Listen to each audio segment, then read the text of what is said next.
Magdalene's blog 12. Before first light, the young lord was awoken, and we took him back inside the temple gates and out into the sacred grove. Priestesses bathed and sported with him anew in readiness for his final trial, when once we re-entered the arena. That day, many of the town's women were at the festive ground, as was the custom, dressed gaily for the dancing and merriment. This was the day for them and their Adonis.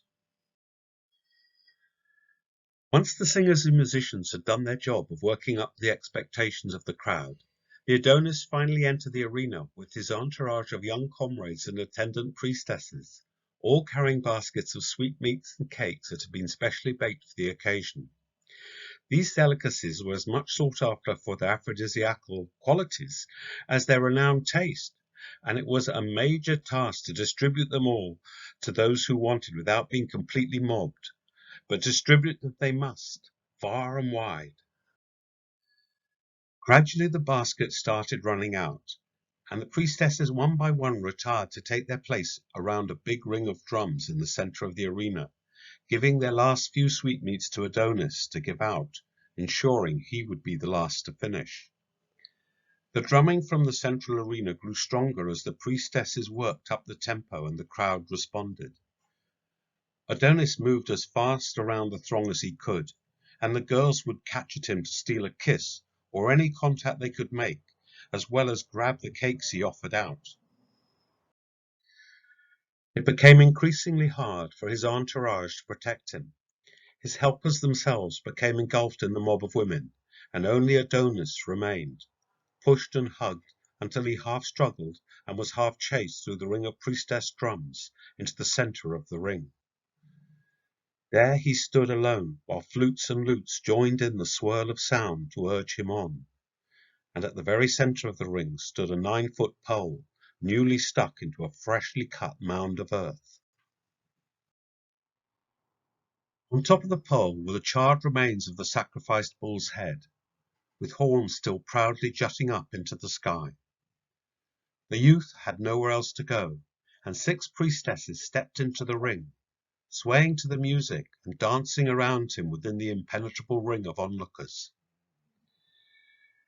His responding dance weaved in and around the priestesses, round the mound again and again, out towards the pounding drums, where the crowd was stacked many deep, back to the center and out again.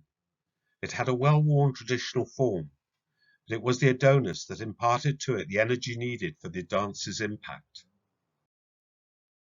On and on it went until the 6 central priestesses produced 3 long lengths of cord which they included in the dance, holding the ends in pairs and restricting the range of Adonis's dance, bringing him back towards the central mound. Adonis mimed the chase of a chosen ibex, springing on and off the mound and all around, embellishing the display with acrobatic handstands and tumbling leaps. Then he appeared to notice the horns atop the central pole, and made strenuous efforts to jump and reach them, though they had been carefully placed beyond his reach. Again and again he leapt high in the air, until at last he paused for a minute to regain his breath and strength, leaning against the pole. At this point the priestesses moved in, each pair having their cords stretched out between them as they circled out and about, each way around the mound and pole. The first cord caught him around the top of his thighs, and as the dancers crossed behind, they pulled him back against the central pole. He started to pull at the binding, but the second pair, with arms aloft, circled him and caught his arms against his sides, pinning them there and him to the pole, unable to struggle free. To complete the task, the third priestess pair circled lower, taking Adonis around the knees, and with swift counter-circulations of all 3 cords, he was bound securely to the post. The youth tried, with renewed vigor and pulsing strength, to break his bonds. The music drove on wilder and stronger, until, in a climax of clashing cymbals, the Adonis finally collapsed and slumped against the pole, hanging in his bonds. A great moan went up from the crowd as they witnessed the conclusion of their hunt.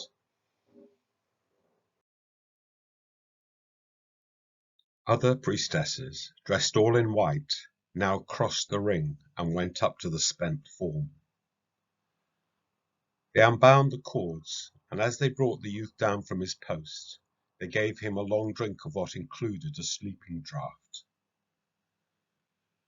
By the time they had carried him back to the tents, he was as still as death itself.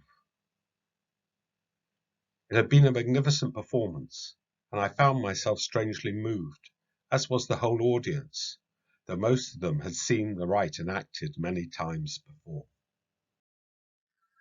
Astarte's priestesses washed and oiled the sleeping youth, and used their arts to give his face a deathly pallor that emphasized his natural beauty. They clothed him in a fresh purple-red tunic, and laid him on a litter that had been prepared as a bed, and arranged all manner of fresh flowers, leaves, and fruit around him. Whilst this was going on, the moans of the crowd had increased to a kind of wailing that was very hard on the ears, until suddenly the high priestess stepped forward and signalled all to quiet. She was very strikingly dressed in a long robe of gold, green, and black, looking taller than ever. Pale and beautifully painted, she now had the upturned crescent of Hecate set upon her brow. Her demeanour was neither sorrowful nor glad, but entirely commanding. She crossed to where the mortal godling lay, looked down at his recumbent beauty, whilst the crowd stared in hushed silence. She signalled to the youths, who had been his entourage, to come out of the crowd and pick up the litter, instructing them to carry him and follow her. She led the procession out of the festive ground, and down the route that took them around and past the town, and out to the temple of Poseidon once again. Many priestesses accompanied the body, bringing further offerings to accompany their Adonis into the underworld. A wailing recommenced amongst the townswomen, and many were allowed to reach out to the body and touch it with little terracotta statues of Adonis as he passed. The god would give them favour, and by the evening the procession had been received back at the temple of Baal Poseidon, then on to a nearby cave entrance to the underworld. The great autumn festival was brought to its completion.